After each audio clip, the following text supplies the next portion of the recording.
السلام عليكم ورحمة الله وبركاته. الحمد لله رب العالمين والصلاة والسلام على رسوله الأمين وعلى آله وصحبه أجمعين. أما بعد، فأعوذ بالله من الشيطان الرجيم. بسم الله الرحمن الرحيم.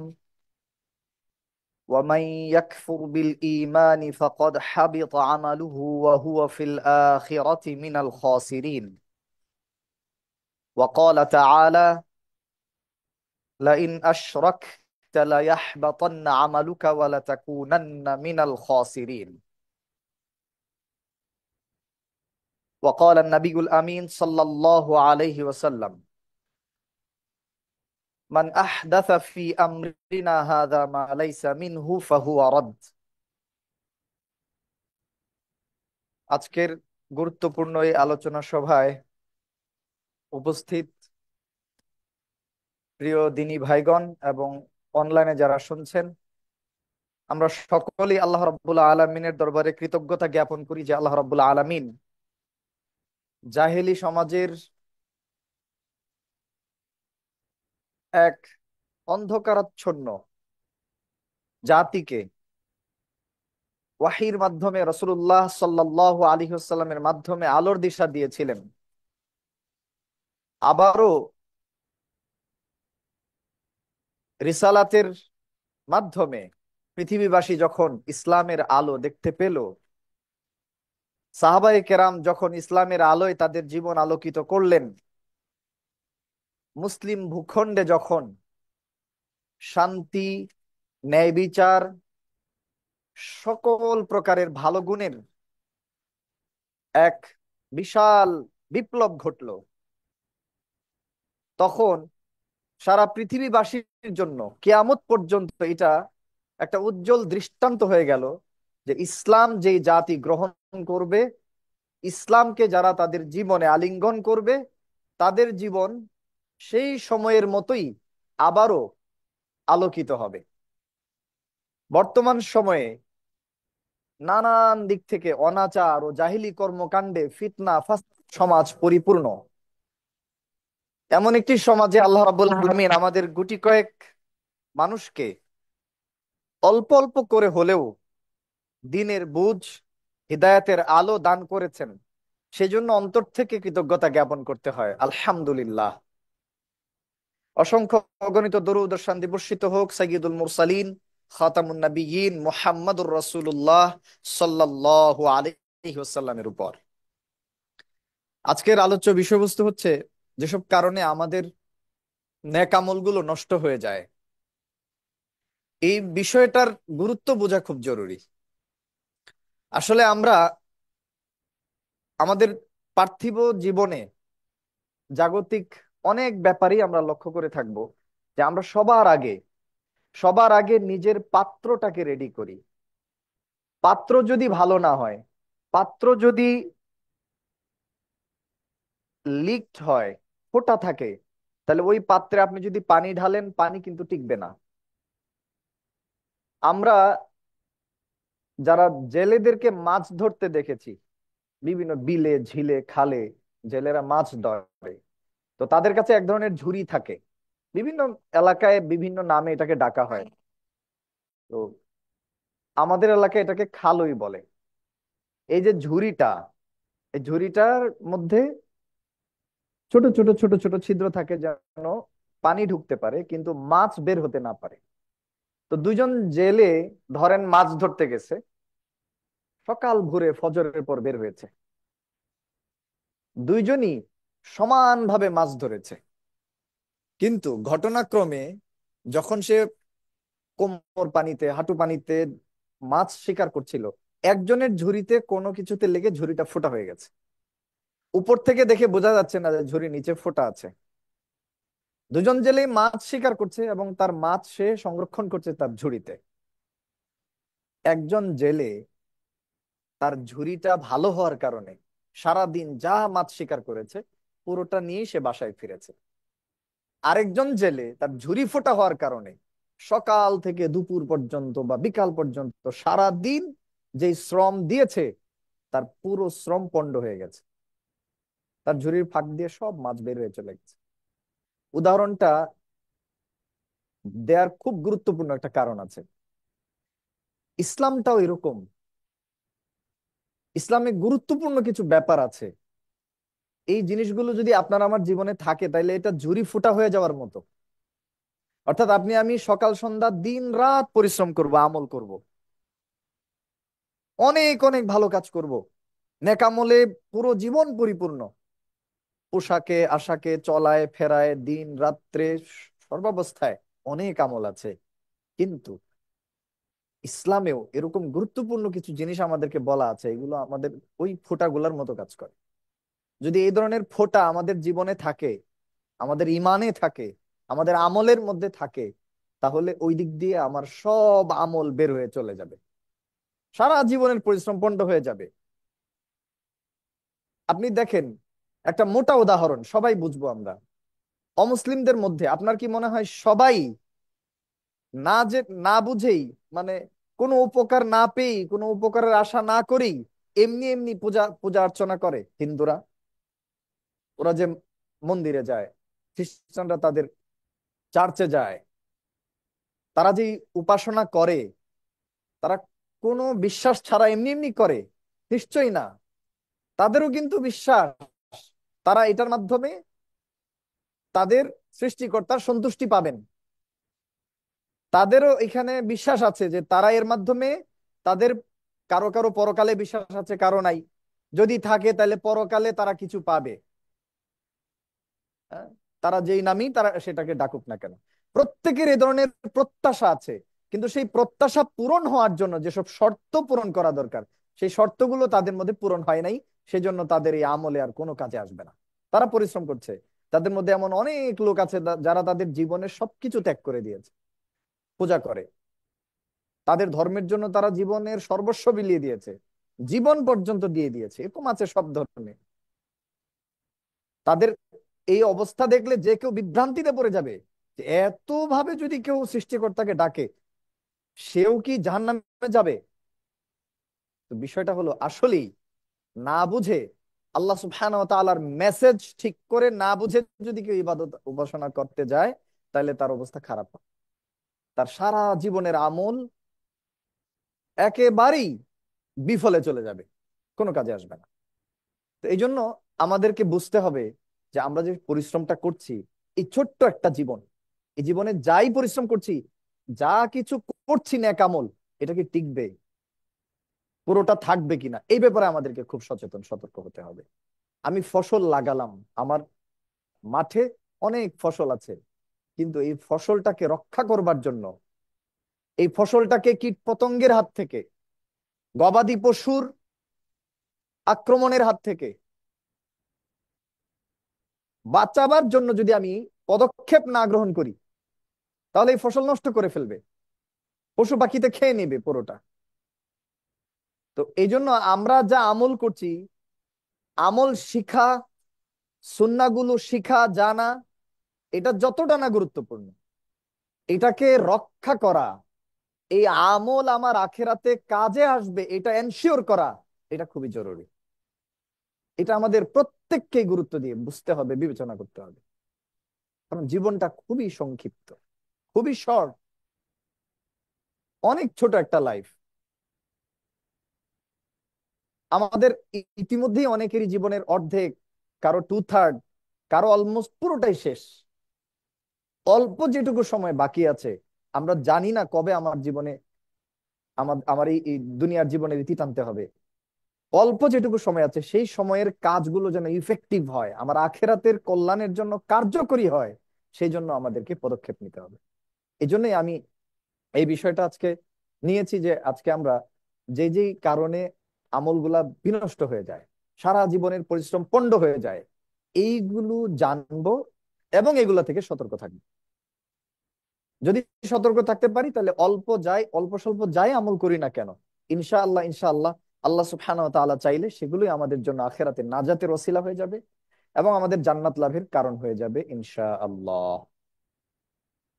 যেটা বলছিলাম যে সময় অনেক কম, সময় অনেক কম, এটা আমাদের অনেকেরই বুঝে আসে না। আর সময় পার হয়ে যাওয়ার পরে বুঝে আসলেও আর কোনো লাভ হয় না। সচেতনতা খুব জরুরি এই কারণে। দেখেন, ফিরাউন কিন্তু তার পুরা জীবন নষ্ট করে ফেলেছে আল্লাহ তাআলার নাফরমানির কাজে।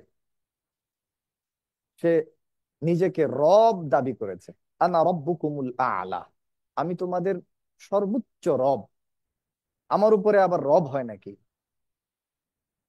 আল্লাহ তাআলা ফিরাউনকে যখন সাগরের পানিতে ডুবান, তখন সে কিন্তু ঈমান এনেছিল। সূরা ইউনূসের যার আলোচনা আছে, হাত্তা ইযা আদরাকাহুল গরক, যখন পানিতে তাকে তাকে ডুবিয়ে নিচ্ছে, এই মুহূর্তে, ডুবে যাওয়ার মুহূর্তে সে বলছে, আমানতু আন্নাহু লা ইলাহা ইল্লাল্লাযী আমানাত বিহি বানু ইসরাঈল, আমি ঈমান আনলাম সেই রবের প্রতি, সেই উপাস্যের প্রতি যিনি ছাড়া আর কোনো মাবুদ নাই, যার প্রতি ঈমান এনেছে বানু ইসরাঈল। ওয়া আনা মিনাল মুসলিমিন, আমি মুসলিম হয়ে গেলাম।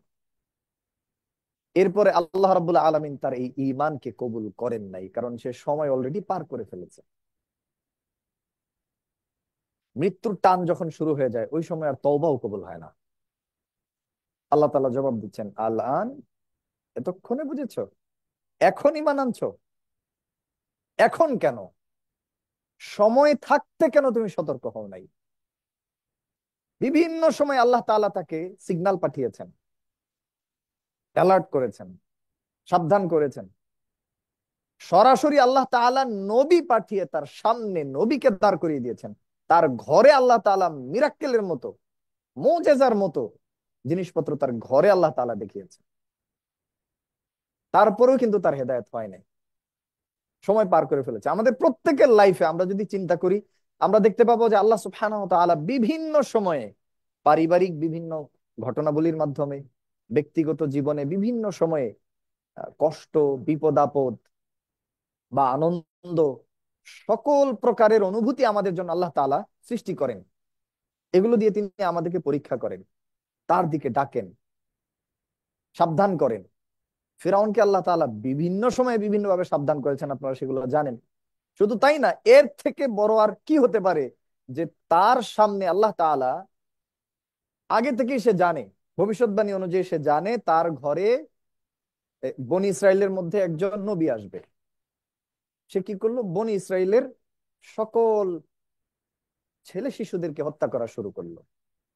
আল্লাহ তাআলা মুসা আলাইহিস সালাতু ওয়াস সালামকে কি চমৎকার এক গল্প সাজিয়ে, দেখেন, বাক্সের মধ্যে তার মা তাকে ফেলে দিল, সেখান থেকে তার ঘাটেই এসে এটা ভাসলো।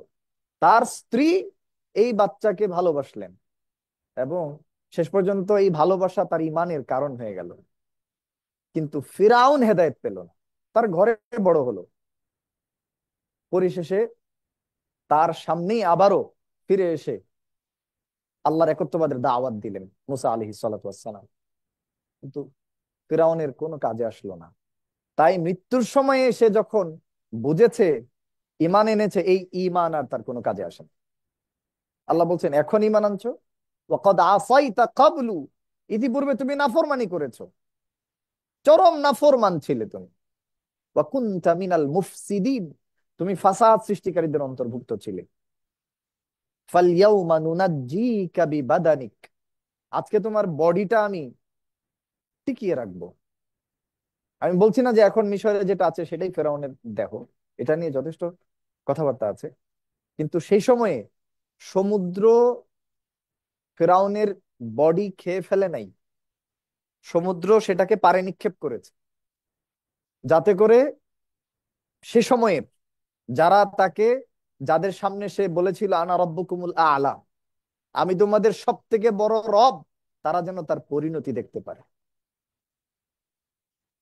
ফালিয়াউমা নুনাজ্জিকা বিবাদানিক লিতাকুনা লিমান খালফাকা আয়া, যাতে তুমি মারা যাওয়ার পরে যারা দুনিয়াতে আছে, এরা তোমাকে দেখে যেন শিক্ষা নেয়, তাদের জন্য তুমি যেন একটা নিদর্শন, একটা শিক্ষা হতে পারো। তো ফিরাউনের এই ঘটনা থেকে শিক্ষা নিতে হবে। কোরআনে আরো বিভিন্ন জায়গায় আল্লাহ তাআলা এই বিষয়গুলোর ব্যাপারে আমাদেরকে সাবধান করেছেন, সময়ের গুরুত্ব দিতে বলেছেন, হায়াতটাকে কাজে লাগাতে বলেছেন। এই জিনিসগুলো খুব জরুরি। আর আজকে যে আলোচনার বিষয়টা নিয়েছি আমরা, আমল নষ্ট হয়ে যাওয়ার কারণগুলো, সেগুলো জানাও তারই একটা অংশ। একই সাথে সময়ের গুরুত্বটা বুঝতে হবে, তাইলে আমরা সাবধান হবো যে আমলটা যেন নষ্ট না হয়। আমি যা কিছু করছি এটা যেন নষ্ট না হয়। নষ্ট হয়ে গেলে আমি এই ছোট জীবনে আমার ব্যাক করার চান্স নাও হইতে পারে। সেই জন্য সময়ের গুরুত্ব কোরআনে বিভিন্ন জায়গায় এভাবে বোঝানো হয়েছে। মুসা আলাইহিস সালামের সাথে ফিরাউনের এই গল্পটা তার একটা উদাহরণ। জাহান্নামীদের সাথেও আল্লাহ তাআলার বেশ কিছু কথোপকথন হবে। মৃত্যুর সময়তেও কিন্তু, মৃত্যুর সময়ও মানুষ ফেরত আসতে চাইবে, বলবে রব্বির জিউন, রব এবার আমাকে একটু ফেরত দেন, দুনিয়াতে এবার ছেড়ে দেন। মুসার ফিরাউনের মতোই ঘটনা ঘটবে। লাআল্লি আ'মালু সালিহান গায়রাল্লাযী কুননা গায়রাল্লাযী, এমন আমল নেকামল করে আসবো যেটা ছেড়ে দিয়েছি, ইতিপূর্বে করি নাই, আগে করতে পারি না, এখন করে আসবো আল্লাহ, এইবার একটু ছেড়ে দেন। তো জাহান্নামীরাও আল্লাহর কাছে ফরিয়াদ করে দুনিয়াতে ফেরত আসতে চাইবে। তাদের সাথে মোটামুটি 5টা ডিসকাশন হবে আল্লাহ তাআলার, প্রশ্ন উত্তর। প্রত্যেকবারই তারা দুনিয়াতে ফেরত আসতে চাইবে, অনুনয় বিনয় করবে, বলবে আল্লাহ একবার চান্স দেন, একবার সুযোগ দেন, এইবার আর আগের মতো করব না, যদি করি তাহলে আমরা সীমা লঙ্ঘনকারী। বারবার বলেছে এই আয়াতগুলোতে, বারবার লক্ষ্য করবেন যে ভিতরে কম্পন তৈরি হয়ে যায় যে এই ধরনের কথোপকথন যখন আল্লাহর সাথে হবে, আর আল্লাহ বারবার রিজেক্ট করবেন তাদের প্রস্তাবনা, বারবার তাদেরকে ফিরিয়ে দিবেন। পরিশেষে পঞ্চমবারে আল্লাহ তাআলা বলবেন ইখসাউ ফিহা ওয়ালা তুকাল্লিমু, পড়ে থাকো জাহান্নামে, লাঞ্ছিত অবস্থায় পড়ে থাকো। ওয়ালা তুকাল্লিমুন, আমার সাথে আর কথা বলতে এসো না। আপনি ক্রন্দনরত অবস্থায় অনুনয় বিনয় করে যখন আপনার মনের কথাটা বলতে পারছেন, সেটাও একটা সান্ত্বনা। যখন আপনার আর বলারই সুযোগ থাকবে না, এটা বড় যাতনা। তো জাহান্নামীদের অবস্থা এরকম হয়ে যাবে। আল্লাহুল মুস্তাআন। আল্লাহ তাআলা আমাদের সকলকে জাহান্নামের শাস্তি থেকে সম্পূর্ণরূপে মুক্ত করে দেন। এই অবস্থা যে হবে, সময়ের গুরুত্বটা বোঝা খুব জরুরি। এটার জন্যই বলছি যে বারবার তখন ফরিয়াদ করা হবে, অনুরোধ করা হবে, একবারের জন্য, 1 সেকেন্ডের জন্য দ্বিতীয়বার আর এই পৃথিবীতে, এই আখিরাতের শস্য খেতে ফেরত আসার কোনো সুযোগ নাই। তাই আমাদের এই শস্য ক্ষেত আমাদেরকে আবাদ করতে হবে, ভালোভাবে আবাদ করতে হবে। ইসলামের প্রায় প্রত্যেকটা জিনিস সময়ের সাথে সম্পৃক্ত। তো সময়ের গুরুত্ব অনেক। ঈমান যেমন সময় মতো আনতে হবে, তাও বা সময় মতো করতে হবে, না করলে কাজ হবে না। প্রত্যেকটা জিনিস, আপনার সলাত সময় মতো আদায় করতে হবে। আল্লাহ বলছেন ইন্নাস সলাতা কানাত আলাল মুমিনিনা কিতাবাম মাওকুতা, নিশ্চয়ই সলাত মুমিনদের জন্য ফরজ করা হয়েছে সময় মতো। আল্লাহ তাআলা সময়গুলা বলে দিয়েছেন সলাত আদায় করার জন্য। রাসূলুল্লাহ সাল্লাল্লাহু আলাইহি ওয়াসাল্লাম জিবরিল আমিনের মাধ্যমে প্রত্যেকটা সলাতের শুরু ও শেষ সময় বর্ণনা করে দিয়েছেন। আবু দাউদে বিস্তারিত বর্ণনা আছে। তো এটা সময়ের সাথে সম্পৃক্ত। আপনি ফজরের সালাত দুপুর বেলায় পড়লে হবে না, মাগরিবের সালাত মধ্যরাতের পরে আদায় করলে হবে না। প্রত্যেকটা সালাতের একটা নির্ধারিত সময় আছে। আপনি হাজ আদায় করবেন, তার জন্য আল্লাহ তাআলা সময় নির্ধারিত করে দিয়েছেন। আগের দিনের কাজ কোনো কোনো ক্ষেত্রে পরের দিন করলে হবে না। আল হাজ্জু আশহুরুম মা'লুমাত, হজ নির্ধারিত কিছু মাসে নির্দিষ্ট সময়ে আদায় করতে হবে। জাকাত ফরজ হওয়ার জন্য আপনাকে ক্যালকুলেশন করতে হয়, সময় মনে রাখতে হয় যে আপনি 1 বছর পূর্ণ হলে সেটার উপরে জাকাত ওয়াজিব হচ্ছে। সময়ের সাথে সম্পর্ক সবকিছুর। এবং কিয়ামতে আপনাকে গুরুত্বপূর্ণ কিছু প্রশ্নের উত্তর না দিয়ে সরতে দেওয়া হবে না। সুনান তিরমিজিতে হাসান সূত্রে একটা গুরুত্বপূর্ণ হাদিস রয়েছে, আমরা জানি অনেকে হাদিসটা। রাসূলুল্লাহ সাল্লাল্লাহু আলাইহি ওয়াসাল্লাম বলছেন লা তাজুলু কাদামু ইয়াউমাল কিয়ামাতি মিন ইনদি রাব্বিহি হাত্তা ইউসআলা আন খামস। কিয়ামতের দিন আল্লাহ তাআলার সামনে থেকে কোন আদম সন্তানের পা এক চুল একটু এদিক ওদিক হতে পারবে না, সরতে পারবে না, 5টা গুরুত্বপূর্ণ প্রশ্নের জবাব না দেওয়া পর্যন্ত।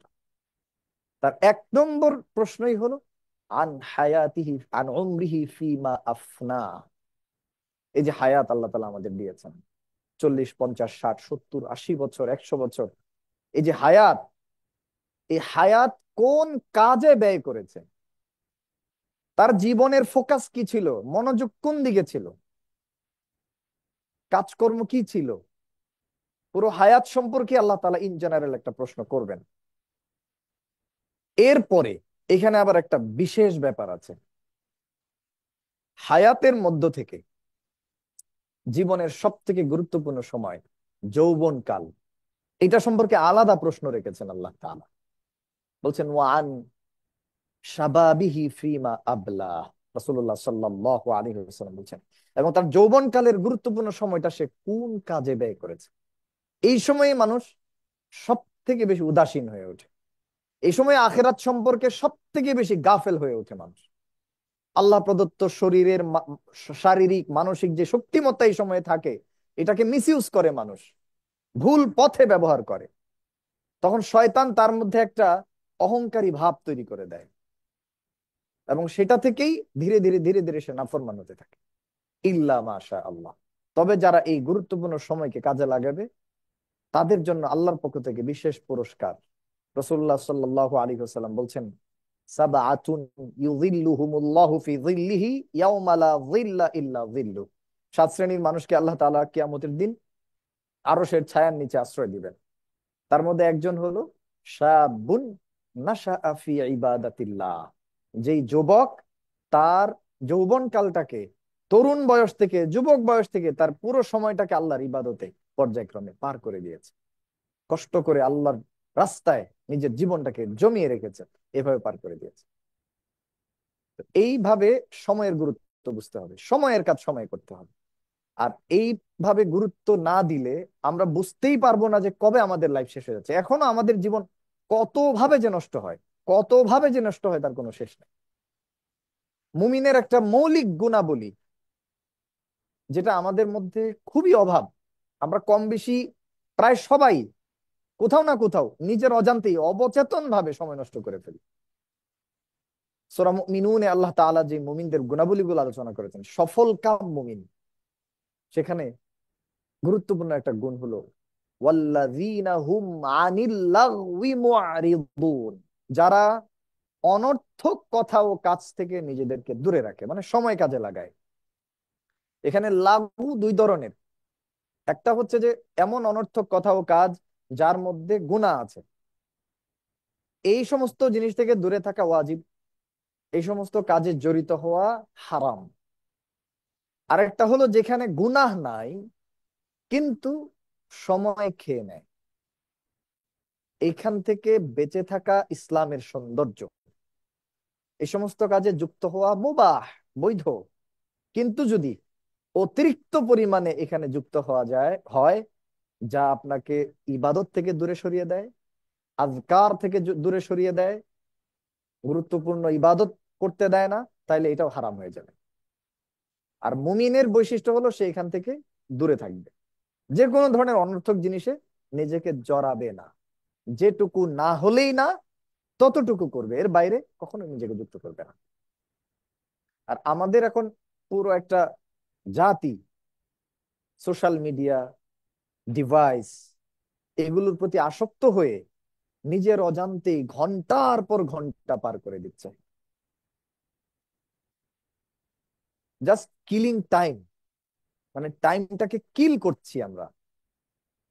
এবং এটাও এখন বাচ্চারা এভাবে জবাব দেয়, কি করতেছে, একটু টাইম পাস করছি, মানে টাইম পাস করে দিচ্ছি লাইফ থেকে, কেটে কেটে কেটে কেটে জীবন থেকে যে চলে যাচ্ছে এ ব্যাপারে আমাদের কোনো খেয়াল নাই। এই বিষয়গুলাতে আমরা সতর্ক থাকবো। আমাদের জীবনের অবশিষ্ট সময়টুকু এবং আমাদের সন্তানদের পুরো জীবনটা আল্লাহ সুবহানাহু ওয়া তাআলার নির্দেশিত পন্থায় যেন, সুন্দর রাস্তায় যেন পরিচালিত হয়, এই ব্যাপারে আমরা সব সময় সাবধান থাকবো ইনশাআল্লাহ। এবং ইসলামের সৌন্দর্য সবাই বহন করবে। মিন হুসনি ইসলামিল মারই তারকুহু মা লা ইয়ানি, একজন ব্যক্তির ইসলামের সৌন্দর্য হলো যে সৌন্দর্য দিয়ে সে নিজের ব্যক্তিত্ব গঠন করতে পারবে, যে সৌন্দর্য দিয়ে সে অমুসলিমদেরকে আকৃষ্ট করতে পারবে, যে সৌন্দর্য দিয়ে সে পৃথিবীর বুকে ইসলামকে একটা উৎকৃষ্ট জীবন বিধান হিসেবে স্টাবলিশ করতে পারবে, সেটা হলো তারকুহু মা লা ইয়ানি। যেই কথাও কাজ তার উপকারে আসে না সেখান থেকে নিজেকে দূরে রাখবে। আজকে দেখেন অমুসলিম জাতিগুলো, অনেক অমুসলিম জাতি, তারা সময় কাজে লাগানোর জন্য নানান উপায় বের করে। ইভেন যারা সোশ্যাল মিডিয়া আবিষ্কার করেছে এদের পরিবারে বাচ্চারা সোশ্যাল মিডিয়া ব্যবহার করে না। সেদিন একটা ক্লিপের মধ্যে দেখতেছিলাম ইলন মাস্ক, স্পেস এক্স এর মালিক, যে গোটা পৃথিবীতে এখন সম্ভবত সব থেকে বড় ধনী। খুব বেশি জানি না তার সম্পর্কে, অনেকে হয়তো জানেন, মানুষের মুখে মুখে এখন তার নাম। তাকে একটা সাক্ষাৎকারে জিজ্ঞেস করা হচ্ছিল, আপনি ডেইলি কতক্ষণ ফোন ইউজ করেন? সে বলছে 1 আওয়ার, 1 ঘন্টার মতো হবে। তো সঞ্চালক তার ফোন চেক করতে চাইলেন, ভিডিও দেখছি একটা, সঞ্চালক ফোন চেক করতে চাইলো, সে ফোন বের করছে, বলছে ওই কি যেন সেটিংস আছে ওখানে গিয়ে বের করার জন্য। সে বলছে এটা তো আমার নতুন ফোন, আমি তো ইউজ করি না, অত একটা ইউজ করা হয় না। তো সার্চ করে দেখা গেল সে ডেইলি 4 মিনিট সময় ফোনে ব্যবহার করে, সে নিজেও জানে না যে এত কম সময় সে ফোনে ব্যবহার করে। তারা সময়কে কাজে লাগায় দুনিয়ার জাগতিক উন্নতির জন্য। আর আল্লাহ সুবহানাহু ওয়া তাআলা আমাদেরকে দুনিয়া ও আখিরাতের সকল কল্যাণের রাস্তা খুলে দিয়েছেন, কিন্তু আমরা আমাদের সময়গুলাকে নষ্ট করি।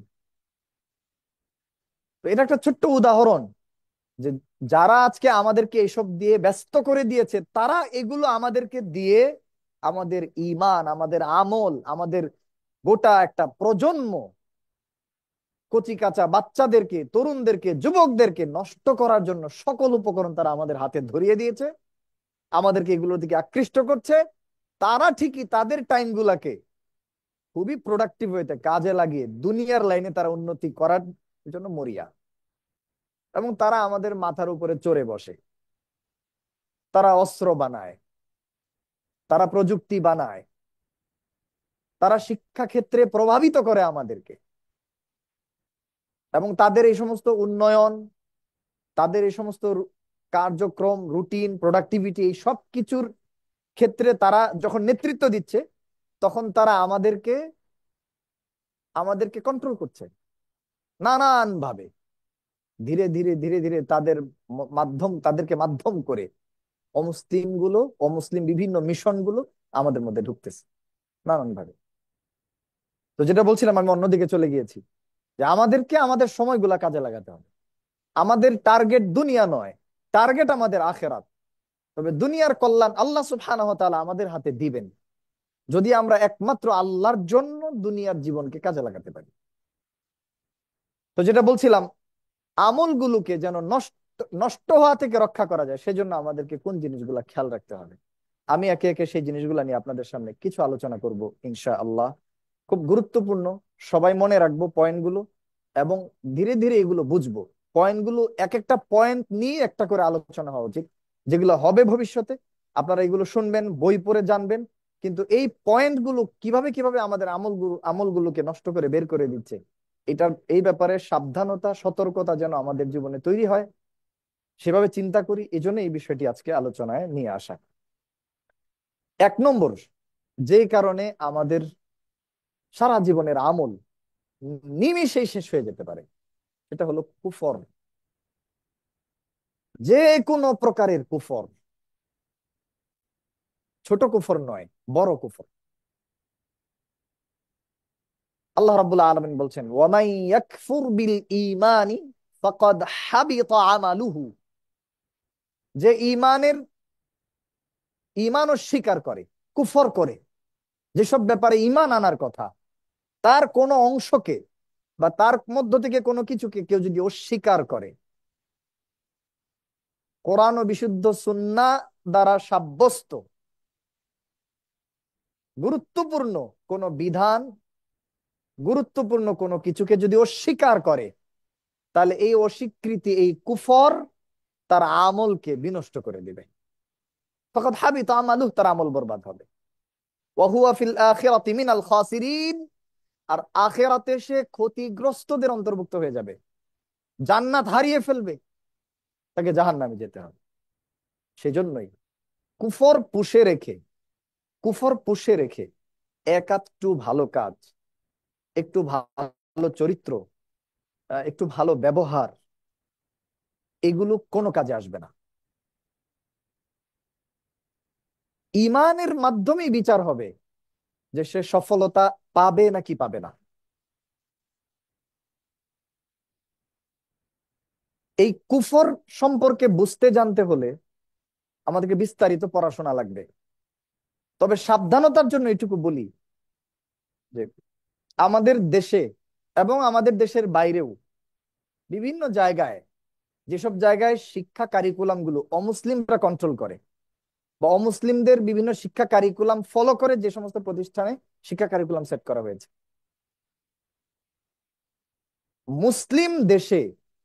মুসলিম দেশে আব্দুল্লাহ আব্দুর রহমান নাম তার, কিন্তু তারা এই অমুসলিমদের কারিকুলামে পড়াশোনা করে ধীরে ধীরে ধীরে ধীরে ধীরে ধীরে কুফুরি আকিদা বিশ্বাসে বিশ্বস্ত হয়ে উঠেছে। তারা এখন ইসলামটাকে একটা ব্যাকডেটেড আউটডেটেড একটা দিন মনে করে, এটা কেবল মসজিদ ও মাদ্রাসার সাথে সম্পৃক্ত গুটি কয়েক ইবাদত আমলের নাম এরকম মনে করে। তারা ইসলামটাকে পুরোপুরি বুঝে না এবং বুঝতে চায়ও না। তাদের চোখে শয়তান কুফরকে এত সুন্দর করে সাজিয়েছে যে তারা মনে মনে ওইটার দিকে আকৃষ্ট, এবং কৌশলে আমাদের পাঠ্যপুস্তকে, বিভিন্ন রাজনৈতিক বয়ানে, বিভিন্ন ভাবে কুফরের বীজ আমাদের মুসলিম সমাজের বাচ্চাদের মধ্যে, স্কুল কলেজে, ইউনিভার্সিটিতে বা সমাজে ঢুকানো হয়। বোঝাও যায় না এগুলো, এবং ইসলামের বিধানগুলোকে ধীরে ধীরে অপছন্দ করতে শুরু করে বাচ্চারা। একটা ছোট্ট উদাহরণ দেখেন, ধীরে ধীরে ইসলামের বিধানগুলোকে আগে হলো নষ্ট করে দেয়। ইসলামের বিধান নষ্ট করে করে করে করে তারপরে ধীরে ধীরে এটাকে অপছন্দ করাতে শুরু করে, অপছন্দ করলেই কুফর হয়ে যাবে। যেমন ধরেন আপনি কবিতা সবাই পড়ছি আমরা, কোনোদিন চিন্তাও করি নাই আই ছেলেরা আই মেয়েরা ফুল তুলিতে চাই, তো ফুলের মালা গলায় দিয়ে মামার বাড়ি যাই। আমার মুখস্থ নাই পুরো কবিতা। এই যে আয় ছেলেরা আয় মেয়েরা ফুল তুলিতে যাই, ছেলেরা মেয়েরা মিলে চলো একসাথে ফুল তুলতে যাই। তো ছেলে মেয়ে একসাথে চলতে হবে, প্রি মিক্সিং, এটাই যে এইভাবে শেখানো হচ্ছে। এই কবিতা কিন্তু আমিও মুখস্থ করেছি, আপনিও মুখস্থ করেছেন ছোটবেলায়, যারা আমরা বাংলা মিডিয়ামে পড়েছি। তো সবাই মুখস্থ করে। এরকম আরো অসংখ্য জায়গায় কৌশলে, এর আগে তো শরীফ শরীফার গল্প নিয়ে তো বিশাল তুলপার হইলো, আপনারা জানেন। তো সুকৌশলে আপনার আমার বাচ্চাকে এগুলা দিয়ে দিয়ে কবিতা, আমরা সবাই এগুলোর জন্য ভুক্তভোগী। এমন অনেক কিছু আমাদের মধ্যে এখনো ঢুকে বসে আছে অনেকের, আমরাও চিন্তা করি নাই, রিয়ালাইজ করি নাই কখনো যে এটার মধ্যে কুফর থাকতে পারে, এটা ধীরে ধীরে কুফরের দিকে নিয়ে যেতে পারে, এই চিন্তাও নাই। তো ধীরে ধীরে ফ্রি মিক্সিং শিখলো। তারপরে এক সময় বলবে যে আহ, নারীদেরকে ইসলাম অধিকার দেয় নাই, মুসলমানের সন্তানই এ কথা বলবে একদিন। এভাবে করে করে কুফর পুরো মুসলিম সমাজে কুফরকে প্রতিষ্ঠিত করার জন্য এই মিশনটা কাজ করছে। আমাদের উচিত হবে আমাদের নিজেদের জীবনে এবং আমাদের সন্তান সন্তান সন্তান সন্ততিদের জীবনে যেন কোনোভাবেই কোনো চোরা পথে কুফর ঢুকতে না পারে, এই রাস্তা বন্ধ করতে হবে। নাইলে পরে এই সামান্য প্র্যাকটিস, আমাদের পোশাক, এই সলাৎ সিয়াম, জুমার সালাত, ঈদের সালাত কোনো কাজে আসবে না। আল্লাহ আমাদেরকে এই কুফর থেকে 100% মুক্ত করেন, আমিন। 2 নম্বর, শিরক। শিরকের ব্যাপারে আমরা অনেক আলোচনা শুনেছি, শুনি, আরো শুনবো, শুনতেই থাকতে হবে। কারণ শিরক জীবনে যদি কোনোভাবে ঢুকে যায় তাইলে অনেকগুলা ক্ষতি আমাদের হয়ে যায়। তার মধ্যে একটা গুরুত্বপূর্ণ ক্ষতি হলো সকল আমল বরবাদ হয়ে যায়। এটা ঠিক এরকম, ধরেন এক পাত্র দুধ আছে, এক পাত্র দুধ, বড় একটা পাত্রের মধ্যে দুধ আছে। এই দুধের মধ্যে 2-1 ফোঁটা নাপাকি ছেড়ে দিল কে, চোখের সামনে, ওটা আর খাওয়ার উপযুক্ত নাই, শেষ। শিরকটা ঠিক এরকম। আপনার পাহাড় সমান আমল, অনেক আমল করে এসেছেন, একটা বড় শিরক করলে পুরা এই পাহাড় মাটিতে মিশে যাবে। আমলের পাহাড় মাটিতে মিশে যাবে, জিরো হয়ে যাবেন আপনি, একেবারে জিরো। এটা এত বড় ফাঁদ।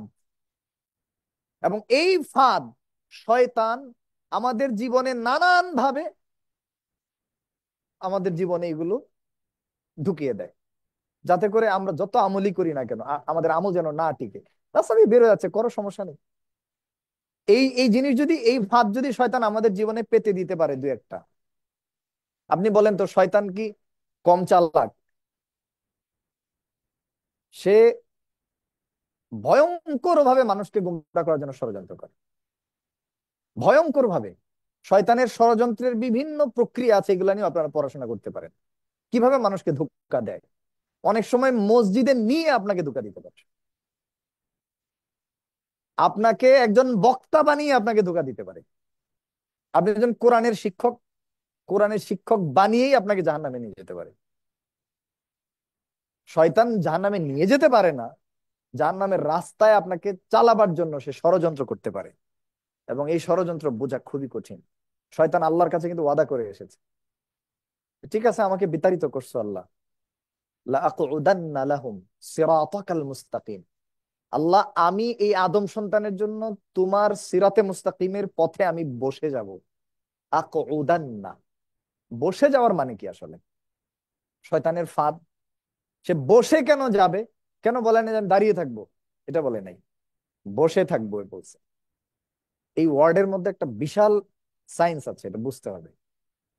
আমরা যখন কোনো রাস্তা দিয়ে যাই, দূরে যদি দেখি অস্ত্র নিয়ে শত্রু দাঁড়িয়ে আছে, আমরা কি আর যাবো ওই দিক দিয়ে? অথবা যদি দেখি রাস্তায় দূরে একটা বাঘ একদম রাস্তার মাঝখানে দাঁড়িয়ে আমার দিকে মানে ফুসফুস করছে, আমাকে আক্রমণ করবে, অথবা একটা বড় সাপ, বিষাক্ত সাপ ফনা তুলেছে, আমাকে ছোবল দিবে, আমি দেখার পরে কি আর ওই রাস্তা দিয়ে যাব? যাব না। শয়তান বসে আছে এর মানে শত্রু যেমন রাস্তায় ঘাপটি মেরে বসে থাকে, রাস্তার সাইডে চুপ করে বসে, যাতে এই দিক দিয়ে যাওয়ার সময় আমাকে দেখতে না পায়, যেই যাবে আমি তার উপরে আক্রমণ করব। এইভাবে শয়তান কিন্তু বসে আছে। এই কোরআনের শব্দের এই সূক্ষ্ম জিনিসটা যদি বুঝি, তাইলে আমরা আরো বেশি সাবধান হতে পারবো। শয়তান কিন্তু একদম প্রকাশ্যে ঘোষণা দিবে না যে এই কাজের মাধ্যমে আমি তোমাকে ধোঁকা দিব, দিবে না। এই কাজের মাধ্যমে আমি তোমাকে শিরকে ঢোকাবো, শয়তান বলবে না আপনাকে। সে আপনার জন্য এমন ভাবে কৌশল করবে যেন আপনি বুঝতে না পারেন। এজন্যই তো সে অদৃশ্য এক বিশাল বড় শত্রু, যার মোকাবেলা খুবই কঠিন, আল্লাহ সুবহানাহু ওয়া তাআলার সাহায্য ছাড়া সম্ভব না। আর পথভ্রষ্ট করার জন্য শয়তানের রাস্তাগুলো অনেক, আপনি একটাতে না গেলে আরেকটাতে যাবেন। এই যে আমি এখানে ঢোকার সময় আমি রাস্তা মনে রাখতে পারি না, তো দেখতেছি এদিক দিয়ে রাস্তা ঢুকতেছে, এদিক দিয়ে ঢুকতেছে, এদিক দিয়ে ঢুকতেছে, এদিক দিয়েও ঢুকতেছে, এক এক সময় এক এক রাস্তায় ঢুকে যাচ্ছি, আবার ঘুরে বের হয়ে আসতেছি, আবার সোজা পথে যাচ্ছি। তো আমরা কিন্তু অনেক বেশি রাস্তাঘাট দেখলে তখন আর মনে থাকে না। আমার এটা হয়, কোথাও 10 বার গেলেও আমি এরকম রাস্তা মনে রাখতে পারি। তো শয়তানের রাস্তা তো অনেকগুলো। আর সিরাতে মুস্তাকিম কয়টা? একটা। রাসূলুল্লাহ সাল্লাল্লাহু আলাইহি ওয়াসাল্লাম তার সাহাবাদের সামনে দাগ টানলেন। সাহাবী বলছেন খাত্তালানা খুতুতান, খাত্তালানা খাত্তান।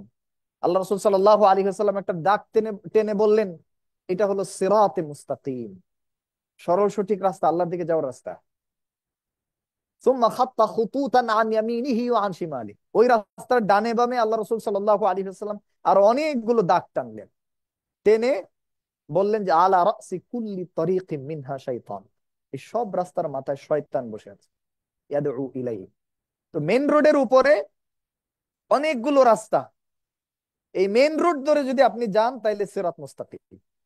ডানে বামে অনেকগুলো রাস্তা, যার মাথায় শয়তান বসে, সে ডাকছে তার দিকে, এদিকে আস, এদিকে আস। তো এইভাবে শয়তান আমাদেরকে ধোঁকা দেয়। তো শিরক হলো শয়তানের বিশাল বড় ফাঁদ। যেটা বলছিলাম যে শিরকের সব থেকে অনেক, প্রত্যেকটা ক্ষতি ভয়াবহ। 1 নম্বরে আপনার পিছনের যাবতীয় আমল বৃথা চলে গেল। আপনি জীবনে 50 বছরে যে নেম, ফেম, প্রভাব, প্রতিপত্তি, সম্পদ সন্তানাদি, পরিবার পরিজন, কত কিছু আপনার জীবনে হলো। হঠাৎ করে কোনো এক কারণে ধরেন সবকিছু শেষ হয়ে গেছে, আপনার অনুভূতি কেমন হবে? দুনিয়ার এই ক্ষণস্থায়ী নিয়ামত যদি আমরা হারিয়ে ফেলি, তাহলে আমরা হাহুতাশ করি। শুধু তাই না, পকেট থেকে একটা 1,000 টাকা নোট পড়ে গেলেই তো আমাদের কষ্ট লাগবে। এটা আমার কষ্টার্জিত অর্থ, এটা পড়ে গেল, হারিয়ে গেল, আমি এত কষ্ট করলাম এটার পিছনে, সারাটা দিন গেল। কিন্তু সারা জীবনের নেকামল, আপনার টাকা পয়সা সম্পদ, দুনিয়ার জীবনের সম্মান প্রভাব প্রতিপত্তি নষ্ট হয়ে গেলে তেমন কিছুই যাবে আসবে না। কিন্তু আখেরাতের সম্পদ যদি আপনার হারিয়ে যায়, আখেরাতে তো ডলার চলবে না, টাকা চলবে না, এই আমল, এই ঈমান আপনাকে আখেরাতে পথ দেখাবে। এটা যদি হারিয়ে যায় তাহলে আর থাকলো কি? কিছুই থাকলো না। এবং এই ব্যাপারে আল্লাহ তাআলা বলতে পারতেন যে তোমরা যদি এটা করো তোমাদের এই হবে না, তার নবীকে সম্বোধন করে বলছেন, মুহাম্মদুর রাসূলুল্লাহ সাল্লাল্লাহু আলাইহি ওয়াসাল্লামকে সূরা জুমারের 65 নম্বর আয়াতে সম্বোধন করে বলছেন, লা ইন আশরাকতা লা ইয়াহবাতান্না আমালুকা, তুমি যদি শিরক করো তোমার আমল বরবাদ হয়ে যাবে। লা ইয়াহবাতান্না, অবশ্যই অবশ্যই বরবাদ হবে। এই ওয়ার্ডের মধ্যে দুইটা তাকিদ আছে, লা আর শেষে নুনে তাসদীদ, লা ইয়াহবাতান্না। শুধু বলতে পারতেন ইয়াহবাতু আমালুক, তোমার আমল নষ্ট হবে না, নিশ্চিত ভাবে তোমার আমল নষ্ট হয়ে যাবে। ওয়ালা তাকুনান্না মিনাল খাসিরিন, তুমি ক্ষতিগ্রস্তদের অন্তর্ভুক্ত হয়ে যাবে। এভাবে সাবধান করেছেন আল্লাহ রাব্বুল আলামিন তার নবীকে। সূরা আনআমে পড়েন, সূরা আনআমের মধ্যে 18 জন নবীর নাম ধরে উল্লেখ করেছেন আল্লাহ তাআলা। উল্লেখ করে বলছেন ওয়াহাদাইনাহুম ইলা সিরাতিম মুস্তাকিম, এদের সকলকে আমি সিরাত মুস্তাকিমের পথ দেখিয়ে দিয়েছি। তারপরে এই কনটেক্সটে আল্লাহ তাআলা বলছেন ওয়ালাউ আশরাকু, এত কিছু সত্ত্বেও এরা আমার নির্বাচিত পছন্দের রসূল নবী, এরাও যদি শিরক করত, লাহাবিতা আনহুম মা কানু ইয়ামালুন, তারা যত নেকামল করেছিল সব বরবাদ হয়ে যেত, নবী হওয়া সত্ত্বেও। এখন কত বড় ব্যাপার, নবীদের নিয়ে আল্লাহ তাআলা এইভাবে বলছেন, তাহলে আমাদের দিক থেকে সতর্কতার বিষয়টা কত দূরে যাও, কত গুরুত্ব দেওয়া উচিত এই ব্যাপারে, সতর্কতার দিকটা। এছাড়াও শিরকের আরো অনেক ভয়াবহতা আছে।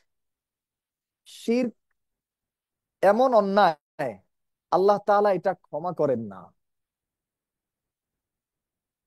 সেজন্য বেশি বেশি আমল করব, তার আগে গুরুত্ব দিতে হবে আমার জীবনে শিরকের রাস্তাগুলা বন্ধ হয়েছে কিনা। আর এগুলা বন্ধ না হলে আমলে কাজই হবে না। আর এই অপরাধ আল্লাহ তাআলা ক্ষমাও করবেন না আমি যদি তওবা না করতে পারি, তওবা নসিব যদি না হয়, আমি যদি বুঝতেই না পারি তওবাটা করবো কি।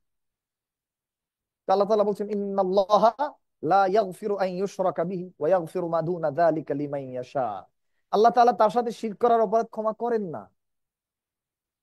এর নিচে যা আছে অন্যান্য কাবিরা গুনাহ, আল্লাহ তাআলা যাকে চান যতটুকু চান ক্ষমা করে দিবেন। তো শিরকের গুনাহ ক্ষমা হয় না, 2 নম্বর হইল। 3, শিরকারী ব্যক্তির জন্য জান্নাত আল্লাহ তাআলা হারাম করে দিয়েছেন। ইন্নাহু মান ইউশরিক বিল্লাহ ফাকাদ হারামাল্লাহু আলাইহি জান্নাহ, যে আল্লাহর সাথে শিরক করে আল্লাহ তাআলা তার জন্য জান্নাতকে হারাম করেন, হারাম করে দিয়েছেন। 4 নম্বর, শিরক করলে নিরাপত্তা উঠে যায়, সমাজে বিপর্যয়, অনিরাপত্তা, জুলম, এগুলো নেমে আসে। পৃথিবীব্যাপী মুসলমানদের নির্যাতিত হবার এটাও একটা কারণ যে মুসলিম ভূখণ্ডে শিরকের ছড়াছড়ি বিভিন্ন ভাবে ঢুকে গিয়েছে। এটা একটা কারণ, যা কোরআনের আয়াত থেকে বোঝা যায়। আল্লাহ তাআলা বলছেন যারা ঈমান এনেছে এবং ঈমানের সাথে শিরক মিশ্রিত করে নাই, ওয়ালাম ইয়ালবিসু ঈমানাহুম বিশিরক, ঈমানের সাথে বিযুলম, ঈমানের সাথে যুলম মিশায় নাই। যুলম কি? যুলম মানে হচ্ছে এখানে শিরক। ওই যে লোকমান আলাইহিস সালাম তার সন্তানকে নসিহত করেছেন, বলছেন, ইয়া বুনাই লা তুশরিক বিল্লাহ, প্রিয় সন্তান, আল্লাহর সাথে শিরক করো না। ইন্না শিরকা লাযুলমুন আযীম, শিরক হলো বড় জুলম। তো এখানেও বলছেন আল্লাহ তাআলা, ঈমানের সাথে জুলুম মিশ্রিত যারা করে নাই, উলাইকা লাহুমুল আমনু ওয়া হুম মুহতাদুন, তাদের জন্য রয়েছে আল্লাহর পক্ষ থেকে নিরাপত্তা, আমান, এবং তারা হেদায়েত প্রাপ্ত। এখন এটার মাফহুমুল মুখালাফা কি, বিপরীত অর্থটা বুঝতে হবে। যারা ঈমানের সাথে শিরকে মিশ্রণ ঘটায় নাই, মিশায় নাই, তাদের জন্য যদি নিরাপত্তা থাকে, তাহলে যারা ঈমানের সাথে শিরকে মিশিয়েছে তাদের জন্য কি? অনিরাপত্তা, জুলম, এবং বিভিন্ন ধরনের অনিশ্চয়তা, ফাসাদ তাদের সমাজে লেগে থাকবে। তো সমাজে বিপর্যয়ের একটা বড় কারণ হলো শিরকে লিপ্ত হওয়া। যদি আমরা শিরক থেকে সমাজকে মুক্ত করতে পারি, তাহলে এই সমাজে আল্লাহ সুবহানাহু ওয়া তাআলার রহমত আসবে। এই সমাজের, এই উম্মার প্রত্যেকটা জায়গায় আল্লাহ তাআলার পক্ষ থেকে নুসরত আসবে, সাহায্য আসবে, অন্যথায় আসবে না। এবং সর্বশেষ 5 নম্বর ক্ষতি, শিরক করলে, মুশরিক হয়ে মারা গেলে তার জন্য আল্লাহর কাছে ইস্তেগফার করা নিষেধ, তার আত্মার মাগফিরাত কামনা করার কোনো সুযোগ নাই।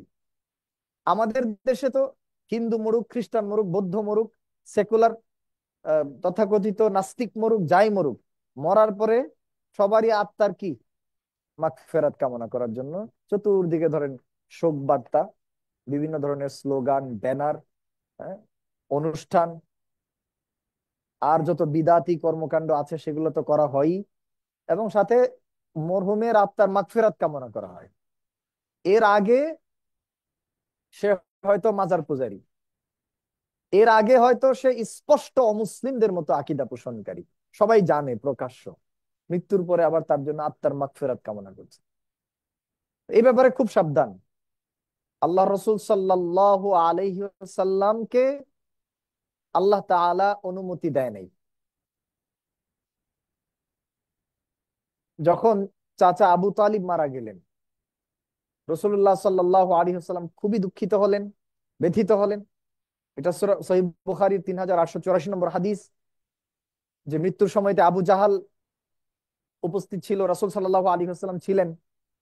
তো আল্লাহ রাসূল সাল্লাল্লাহু আলাইহি ওয়াসাল্লাম বলছিলেন, আবু তালিব তার চাচাকে বলছিলেন, আম্মি কুল লা ইলাহা ইল্লাল্লাহ কালিমাতান উহাজ্জু লাকা বিহা ইনদাল্লাহ, বলেন একবার লা ইলাহা ইল্লাল্লাহ, আল্লাহ ছাড়া কোনো সত্যিকার মাবুদ নাই, এটা বলেন, আমি এই কালিমা দিয়ে আপনার পক্ষে আল্লাহর সামনে দলিল হিসেবে দাঁড় করিয়ে দিব।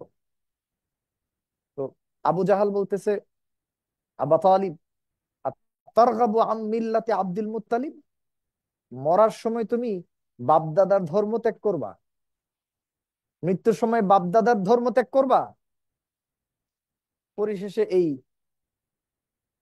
কওমের তিরস্কারের ভয়ে, আবু জাহালদের তিরস্কারের ভয়ে আবু তালিব ইসলাম কবুল করতে পারেন।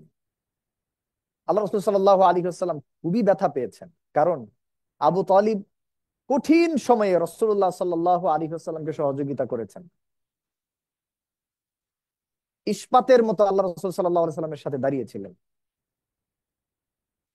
কিন্তু মৃত্যুর সময় তার হিদায়াত নসিব হয় নাই। এবং সহিহ মুসলিমের বর্ণনা অনুযায়ী জাহান্নামের সর্বনিম্ন শাস্তি তাকে দেওয়া হবে। ইন্না আহওয়ানা আহলিন নারি আযাবান আবু তালিব, আবু তালিবকে সব থেকে সহজতর শাস্তি দেওয়া হবে জাহান্নামে। ওয়া হুয়া মুনতাইলুম বিনা আলাইন, এমন 2 জুতা পরানো হবে, ইয়াগলি মিনহুমা দিমাগুহু আও দামাগুহু, তার মাথা ভাত রান্না করার সময় যেমন টকবক টকবক করতে থাকে ফোটার পরে, এরকম মাথার মগজগুলো টকবক করতে থাকবে আবু তালিব, তাও তার জান্নাত হবে না। তো যাই হোক, রাসূল সাল্লাল্লাহু আলাইহি ওয়াসাল্লাম কষ্ট পেয়ে বললেন, লা আস্তাগফিরান্না লাকা মা লাম উনহা আনহু, চাচা আপনার জন্য আমি আল্লাহর কাছে ইস্তেগফার করতে থাকবো যতক্ষণ না আমাকে নিষেধ করা হয়। তখন আল্লাহ তাআলা নিষেধ করে দিলেন সূরা তাওবার 113 নম্বর আয়াতে, বললেন মা কানা লিন নবী ওয়াল্লাযীনা আমানু আন ইস্তাগফিরু লিল মুশরিকিন ওয়ালাউ কানু উলি কুরবা, যে কোন নবীর জন্য এবং ঈমানদারদের জন্য সমীচীন নয়, জায়েজ নাই যে তারা কোনো মুশরিকের জন্য ইস্তেগফার করবে, মাগফিরাত কামনা করবে, সম্ভব না। ওয়ালাউ কানু উলি কুরবা, সে নিকটাত্মীয় হলেও না, বাবা হলেও না, মা হলেও না, চাচা হলেও না, কারোর জন্য করতে পারবে না। তো এই যে ভয়ঙ্কর ক্ষতি শিরকের, আমরা আশা করি বুঝতে পেরেছি যে শিরক কিভাবে আমাদের আমলগুলা খুঁড়ে খুঁড়ে খেয়ে ফেলবে। 3 নম্বর, বিদআত। বিদআত শব্দটা শুনলেই আমাদের সমাজের এক শ্রেণীর আলেমদের, নামধারী আলেমদের দেখবেন বলে যে তুমিও তো বিদআত। বিদআত শব্দ শুনলেই জ্বলে ওঠে। এটা আমি দেখেছি আমার জীবনে অনেক জায়গায়। বিদআত শব্দটাই শুনতে পারে না, কারণ বাংলাদেশে এক শ্রেণীর হকপন্থী ওলামারা, মদিনাপন্থী ওলামারা শিরকের ব্যাপারে মানুষকে সাবধান করে, বিদআতের ব্যাপারে মানুষকে সাবধান করে। কিন্তু বিদআত শুনলেই তারা রেগে যায়, কারণ বিদআত নিয়ে মানুষকে সচেতন করলে বিভিন্ন ধরনের বিদআতি কর্মকাণ্ডগুলো দেখা যাবে যে টিকবে না, যেগুলো তাদের আইডেন্টিটি হয়ে দাঁড়িয়েছে বাংলাদেশে। বিভিন্ন দল উপদলে তারা বিভক্ত হয়েছে, বিভিন্ন ধরনের বিদআতি কর্মকাণ্ড, মিলাদ, কিয়াম, জশ্নে জুলুস, কত ধরনের অনুষ্ঠান তাদের। বিদআত নিয়ে সাবধান করতে গেলেই তারা রেগে যায়। তো বিদআত নিয়ে অবশ্যই আমাদেরকে সাবধান হতে হবে। রাসূলুল্লাহ সাল্লাল্লাহু আলাইহি ওয়াসাল্লাম বলছেন, মান আহদাসা ফি আমরিনা হাযা মা লাইসা মিনহু ফাহুয়া রাদ। এমন কোনো কিছু যদি কেউ এই দ্বীনের মধ্যে প্রবেশ করায়, চালু করে, যেটার কোনো সূত্র, যেটার অস্তিত্ব ইসলামে নাই, রাসূলুল্লাহ সাল্লাল্লাহু আলাইহি ওয়াসাল্লামের জামানায় নাই, খুলাফায়ে রাশেদার জামানায় নাই, সাহাবায়ে কেরামের জীবন আদর্শে যার কোনো অস্তিত্ব নাই, এমন কোনো কিছু যদি দ্বীন হিসেবে কেউ চালু করে, তাহলে এটা সুস্পষ্ট বিদআত। এবং এর পরিণাম হলো বিদআত যদি কেউ করে তার আমল বরবাদ হয়ে যাবে। বিদআতের অনেকগুলা খারাপ পরিণতি আছে। তার মধ্যে একটা হলো এই যে ফাহু আরাদ আয় মারদুদ, তার আমলগুলা বরবাদ হয়ে যাবে, প্রত্যাখ্যাত হবে, গ্রহণযোগ্য হবে না। 2, বিদআতি ব্যক্তি রাসূলুল্লাহ সাল্লাল্লাহু আলাইহি ওয়াসাল্লামের কাছ থেকে হাউজে কাউসারের পানি পাবে না। সেদিন তাদের অজুর অঙ্গ প্রত্যঙ্গ জলজল করলেও রাসূল সাল্লাল্লাহু আলাইহি ওয়াসাল্লাম তাদেরকে উম্মত হিসেবে শনাক্ত করতে পারলেও তাদেরকে হাউজে কাউসারের পানি দেওয়ার ক্ষেত্রে আল্লাহ তাআলা বাধা সৃষ্টি করবেন, পর্দা ফেলে দিবেন। জিজ্ঞেস করা হবে কেন? বলবে আপনি জানেন না, মা গায়্যারু বা'দাক, আপনার পরে এরা কি পরিবর্তন করেছে দিনের মধ্যে। দিনটাকে যেমন ছিল রাসূলুল্লাহ সাল্লাল্লাহু আলাইহি ওয়াসাল্লামের যুগে, সাহাবায়ে কেরাম আজমাইনের জামানায় যেমন ইসলামটা ছিল আইমা মুস্তাহিদিনদের কাছে, ইসলামটা যেমন ছিল যুগ যুগ ধরে মুহাদ্দিসিন ফুকাহাদের কাছে, তেমনটা আর রাখা হয় নাই, পরিবর্তন করা হয়েছে। নিজেদের স্বার্থে, নিজেদের পার্থিব লোভ লালসার বশবর্তী হয়ে অনেকেই দিনের মধ্যে নতুন নতুন জিনিসপত্র চালু করেছে, নতুন নতুন ওয়াজিফা চালু করেছে, নতুন নতুন বিভিন্ন ধরনের আচার অনুষ্ঠান চালু করেছে ইবাদতের নিয়তে। এগুলো সম্পূর্ণ বিদআত। আল্লাহ রাসূল সাল্লাল্লাহু আলাইহি সাল্লাম জানতে পারার পরে বলবেন, সুহকান সুহকান লিমান গায়্যারু বাদি, আমার পরে যারা দ্বীনের মধ্যে পরিবর্তন করেছো তারা দূর হও, দূর হও। তাহলে এই ব্যাপারে আমাদেরকে সাবধান হতেই হবে। বিদআতের আরো পরিণতি আছে, আমল কবুল হবে না, হাউজে কাউসারের পানি পাবো না। 3 নম্বর, বিদআতের মাধ্যমে, বিদআত করার কারণে তওবা কবুল হবে না। আনাস বিন মালিক রাদিয়াল্লাহু তাআলা আনহু বর্ণিত একটা হাদিসে রাসূলুল্লাহ সাল্লাল্লাহু আলাইহি ওয়াসাল্লাম বলছেন, ইন্নাল্লাহা হাজাবা তাওবাতা আন কুল্লি সাহিবি বিদআতিন হাত্তা ইয়াদা বিদআতা। আল্লাহ তাআলা সাহিবুল বিদার অর্থাৎ বিদআতি ব্যক্তির তওবার মাঝে পর্দা ফেলে দিয়েছেন। তার তওবা কবুল হবে না যতক্ষণ না সে বিদআত বর্জন করে। নাউযুবিল্লাহি মিন যালিক। খুব সাবধান এই ব্যাপারে। সেই জন্য বিদআত সম্পর্কে জ্ঞান অর্জন করতে হবে, এবং বিদআত সম্পর্কে জেনে সেখান থেকে সাবধান সতর্ক থাকতে হবে। দুঃখজনক হলো যে মানুষ বিদআত জিনিসটাই বুঝে না, এই কারণে উল্টাপাল্টা প্রশ্ন করে বিদআত নিয়ে। বিদআত হচ্ছে এমন আমল যেটার ইসলামে কোনো অস্তিত্ব নাই, কোরআনে যার কোনো অস্তিত্ব নাই, হাদিসে নাই, সাহাবায়ে কেরাম যে আমল কোরআন হাদিসে খুঁজে পান নাই, এমন একটা আমল নিজের থেকে বানিয়ে চালু করে দেওয়া, এই আমলটার নাম হলো বিদআত। অনেকে এসে জিজ্ঞেস করে এটা যে বিদআত, এর দলিল কই? আমি এরকম মুখোমুখি হয়েছি ঢাকায় এক মসজিদে খুতবা প্রদান করার পরে। যে কোনো কারণে একটা সম্মিলিত মোনাজাত আমি করিনি, না করে আমি সুন্নতে দাঁড়িয়েছি। তো ইমাম সাহেব মোনাজাত করিয়ে দিয়েছেন, মোনাজাতের মধ্যে গাউসুল আজম এটা ওটা বহুত কিছু বলে ফেলেছেন, আল্লাহ মাফ করেন। আমি যতক্ষণ শুনতে আছি ততক্ষণই মসজিদে তুলপার হয়ে গেছে, ইমাম সাহেব মোনাজাত করলো না কেন? ভয়ঙ্কর পরিস্থিতি হয়েছে সে। আলহামদুলিল্লাহ, আল্লাহর মেহেরবানি, আহ, তেমন বড় কিছু হয় নাই, তারাই নিজেরা নিজেদেরকে শান্ত করেছে। এক পর্যায়ে ঘরোয়া বৈঠকে বারবার আমাকে একই প্রশ্ন বারবার রিপিটেডলি করা হচ্ছিল যে এটা যে বিদআত, এটার দলিল কই?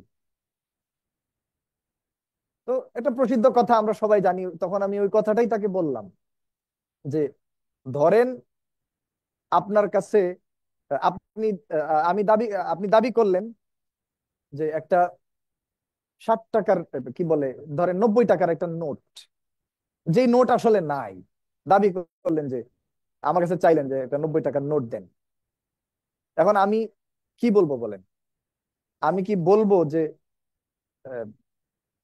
90 টাকার নোট হয়? মানে এখন আমি বললাম যে 90 টাকার তো নোট নাই, এখন আপনি বলতেছেন 90 টাকার নোট যে নাই, এটার প্রমাণ কি? আসলে 7 টাকা, 90 টাকা, 13 টাকা, 17 টাকার নোট নাই, এটার জন্য কি দলিল দরকার আছে? বরং আছে যে দাবি করবে তার দলিল দিতে হবে। যে আমার কাছে চাইছে তাকে বলবো ভাই আছে, এটা বুঝাইতে হবে। কারণ দুইটা জিনিস, মুআমালাত আর হলো ইবাদাত, এই দুইটা জিনিস ভালো করে বুঝেন তাহলে বিদআত বুঝে যাবেন। মুআমালাত হলো জাগতিক কার্যকলাপ, জাগতিক বিষয়, যেগুলো আমাদের দৈনন্দিন জীবনে প্রয়োজন হয়, লেনদেন, উঠা বসা, কথাবার্তা, ব্যবসা বাণিজ্য, কোনটা খাওয়া যাবে কোনটা খাওয়া যাবে না, কোনটা পরা যাবে কোনটা যাবে না, ইত্যাদি। এই সমস্ত বিষয়ের ক্ষেত্রে আসল হচ্ছে আল ইবাহা, ইন জেনারেল করা যাবে, জায়েজ। হারাম হওয়ার জন্য দলিল দরকার। কেউ যদি বলে এটা জায়েজ, তাইলে এর জন্য দলিল দরকার নেই। কেউ যদি বলে এটা হারাম, তাহলে দলিল চাইতে হবে। হারাম কোথায় পাইছেন? দলিল। আর ইবাদতের ক্ষেত্রে, ইবাদত, মোনাজাত একটা ইবাদত নাকি ইবাদত না? ইবাদত। ইবাদতের ক্ষেত্রে আসল হচ্ছে ইবাদত করা, ইবাদত জায়েজ হওয়ার জন্য দলিল লাগবে। কিন্তু ইবাদত না করার জন্য দলিল লাগবে না, মানে নাই মানে নাই। কেউ যদি বলে যে এটা সুন্নত বা এটা ইবাদত, তাহলে তার দলিল দিতে হবে যেটা ইবাদত কোথায় সাব্যস্ত হলো, কিতাব ও সুন্নাহ থেকে এটার দলিল কি, এটা তার কাছে চাইতে হবে। যদি কিতাব ও সুন্নাহে দলিল না থাকে, তাহলে এটা ইবাদত না, এটা বিদআত। এটা ইবাদতও না, যদি ইবাদত সহায়কও না হয়। সাহাবায়ে কেরাম বা খোলাফায়ে রাশেদার যুগ বা ইসলামিক স্কলারদের গবেষণা অনুযায়ী যদি এটা ইবাদত সহায়কও না হয়, ইবাদতও না, ইবাদতকে সহায়তাও করছে না, মানে এর আসলই নাই কোরআন ও সুন্নায়, বরং নতুন একটা ইবাদত, তাইলে দলিল না থাকলে এটা বিদআত। এই ধরনের বিদআত থেকে আমাদেরকে সাবধান থাকতে হবে। বিদআত করলে আমল বরবাদ হয়, যেহেতু রাসূল সাল্লাল্লাহু আলাইহি ওয়াসাল্লাম বলছেন ফাহুয়া রাদ। এরপরে 4 নম্বর হলো আত তাকযীবু বিল কদর, তাকদীরকে অস্বীকারী যারা। পৃথিবীতে অনেক মানুষ আছে, তাদের বিভিন্ন ধরনের স্লোগান দেখবেন। অনেক মানুষই বলে যে তাকদীর তো আমরা নিজের হাতে বানাবো, এভাবে বলে কি বলে না? যদিও আল্লাহ রাব্বুল আলামিন কোরআনে বলছেন, ইন্নাল্লাহা লা ইউগাইরু মা বিকওমিন হাত্তা ইউগাইরু মা বিআনফুসিহিম। আল্লাহ কোন কওমের নিয়ত, কওমের পরিণতিগুলো পরিবর্তন করেন না যতক্ষণ না তারা নিজেদেরকে পরিবর্তন করে। আসলে এই পুরো জিনিসটাই তাকদীরের অন্তর্ভুক্ত। তো তাকদীর বিস্তারিত বোঝার ব্যাপার আছে, ইনশাআল্লাহ আপনারা ধারাবাহিকভাবে বুঝবেন আকীদার ক্লাসে। তাকদীরকে স্বীকার করতে হবে। তাকদীরকে যারা অস্বীকার করে কলা কৌশলে বিভিন্ন ভাবে, তাদের আমল বরবাদ হয়ে যাওয়ার চান্স আছে। 5 নম্বর হলো ফাসাদুস সালাহ। সলাত ত্যাগ করলে বা সলাতকে নষ্ট করলে আমল বরবাদ হতে পারে। কারণ কিয়ামতের দিন রাসূল সাল্লাল্লাহু আলাইহি ওয়াসাল্লাম বলেন, আউয়ালু মা ইউহাসাবু বিহিল আবদু ইয়াউমাল কিয়ামাতিস সালাহ। কিয়ামতের দিন বান্দার সর্বপ্রথম হিসাব নেওয়া হবে সলাতের। ফা ইন সালুহাত সালুহা সাইরু আমালি। সলাতের হিসাব যদি ঠিকঠাক দেওয়া যায়, কেউ দিতে পারে, বাকি আমলের হিসাব নিকাশ তার জন্য সহজ হয়ে যাবে, সঠিক হয়ে যাবে ইনশাআল্লাহ। ওয়া ইন ফাসাদাত ফাসাদাত সাইরু আমালি। আর সলাতের হিসাব যদি গড়বড় হয়ে যায়, বাকি সব গড়বড় হয়ে যাবে। তাহলে সলাত আমল নষ্ট করে দেওয়ার ব্যাপারে একটা ফ্যাক্টর হলো না, যে সলাত যদি নষ্ট হয়, সলাতের হিসাব যদি ঠিকঠাক না দিতে পারি, তাহলে বাকি আমল নামাগুলোর হিসাবও বরবাদ, গড়বড় হবে, ঠিকঠাক হবে না। 6 নম্বর হচ্ছে, কেউ যদি নিজের বাবা ছাড়া অন্যের দিকে নিজের নামকে নিসবত করে বা অন্যকে নিজের বাবা পরিচয় দেয়, সমাজে সেভাবে নিজেকে পরিচিত করে তুলে, তাহলে তার আমল বরবাদ হবে। এ ব্যাপারে সহিহ মুসলিমের একটি হাদিস, রাসূল সাল্লাল্লাহু আলাইহি ওয়াসাল্লাম বলছেন, মান ইদ্দা ইলা গায়রি আবি আও ইনতামা ইলা গায়রি মাওয়ালি ফাআলাইহি লানাতুল্লাহি ওয়াল মালাইকাতি ওয়ান নাসি আজমাইন। কেউ যদি নিজের বাবা ছাড়া অন্যের দিকে নিজের নামকে নিসবত করে, অন্যকে বাবা পরিচয় দেয়, অথবা যদি কোনো দাস, গোলাম তার মনিব ছাড়া অন্যের পরিচয়ে পরিচিত হয়, ফাআলাইহি লানাতুল্লাহি ওয়াল মালাইকাতি ওয়ান নাসি আজমাইন, তার উপরে আল্লাহর লানত, অর্থাৎ আল্লাহ তাআলা তাকে রহমত থেকে বঞ্চিত করবেন, ওয়াল মালাইকা, সমস্ত ফেরেশতাদের লানত, মালাইকাদের, ওয়ান নাসি আজমাইন, সকল মানব জাতির লানত তার উপর। লা ইয়াকবালুল্লাহু মিনহু ইয়াউমাল কিয়ামাতি সারফান ওয়ালা আদলা। এই অংশটা আমার উল্লেখ্য বিষয়। কিয়ামতের দিন তার দুনিয়ার কোনো আমল আর কবুল হবে না, নিজের বাবা ছাড়া অন্যের নামের সাথে যদি কেউ নিজেকে নিসবত করে। 7 নম্বর, তারকু সলাতিল আসর। আসরের সলাত ত্যাগ করলে আমল বরবাদ হয়ে যায়, বিশাল ব্যাপার। আসরের সলাত যদি ত্যাগ করে কেউ, তার আমল বরবাদ হবে। রাসূল সাল্লাল্লাহু আলাইহি ওয়াসাল্লাম বলেন, মান তারাকা সলাতাল আসরি ফাকাদ হাবিতা আমালুহু। জেনারেল কথা বলেছেন তিনি, হাদিসটা সহিহ বুখারীতে রয়েছে। কেউ যদি আসরের সালাত ত্যাগ করে, তার আমল বরবাদ হয়ে গেল। হাবিতা আমালুহু, তার আমলগুলা বরবাদ হয়ে গেল। সেজন্য আসরের সালাতের ব্যাপারে খুব গুরুত্ব দিতে হবে। যেখানেই থাকি না কেন, যত ব্যস্ততায় থাকুক না কেন, সকল সালাতই সময় মতো পড়ার ব্যাপারে গুরুত্ব দিতে হবে। বিশেষ করে আসরের সালাতের সময়ে আসরের সালাত আদায় করতে হবে। 8 নম্বর, গণকের কাছে নিজের ভবিষ্যৎ জানার জন্য গেলে আমল বরবাদ হবে। রাসূল সাল্লাল্লাহু আলাইহি ওয়াসাল্লাম বলছেন, মান আতা আররাফা ফাসাআলাহু আন শাইইন লাম তুকবাল লাহু সালাতু 40 লাইলা। কেউ যদি কোনো গণকের কাছে যায় এবং গণকের কাছে গিয়ে কোনো কিছু সম্পর্কে জিজ্ঞেস করে, তার 40 দিনের সালাত কবুল হবে না, সালাত বরবাদ হবে। 9 নম্বর, অন্যের উপরে জুলুম, সীমা লঙ্ঘন করা, অন্যায়ভাবে অন্যকে আঘাত করা, অপবাদ দেওয়া, এই সমস্ত কারণে আমল নষ্ট হয়।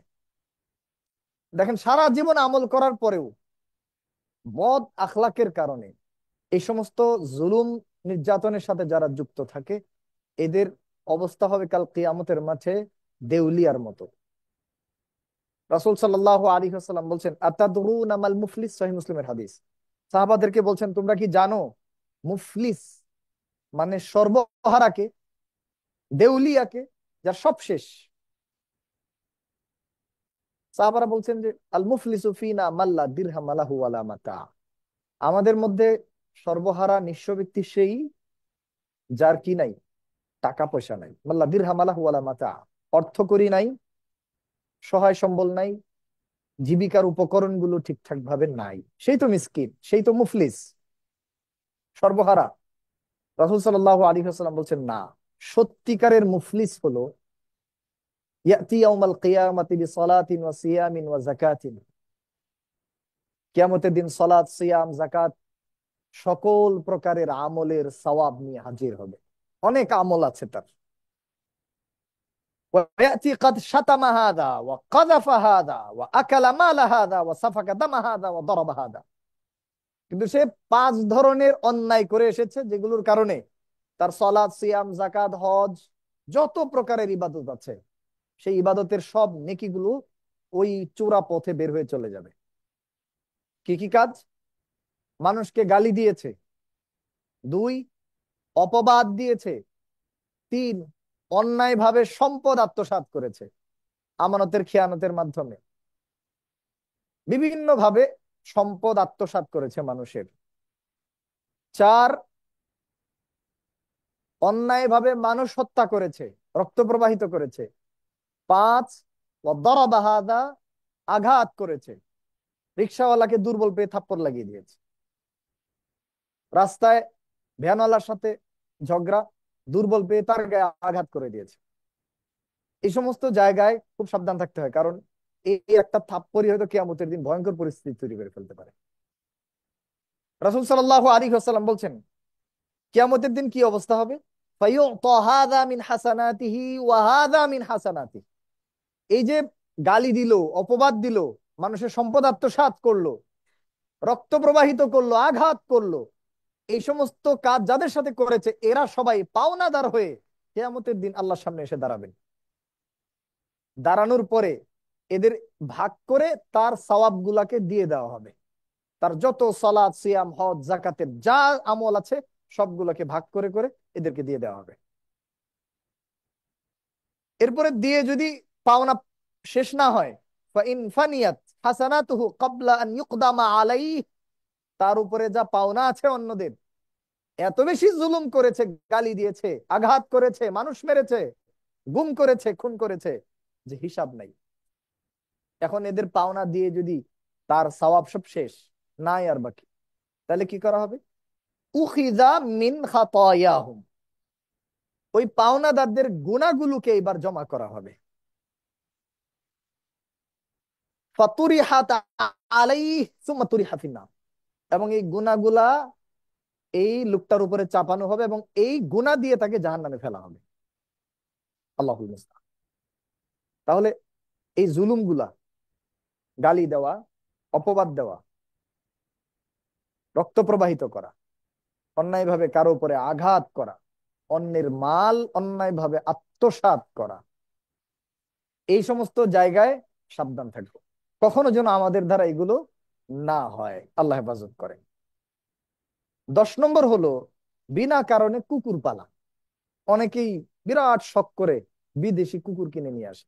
ঢাকা শহরে অনেক বাসায় দেখবেন সুন্দর সুন্দর কুকুর বিছানার উপরে শুয়ে রাখছে, আছে না নাই এরকম?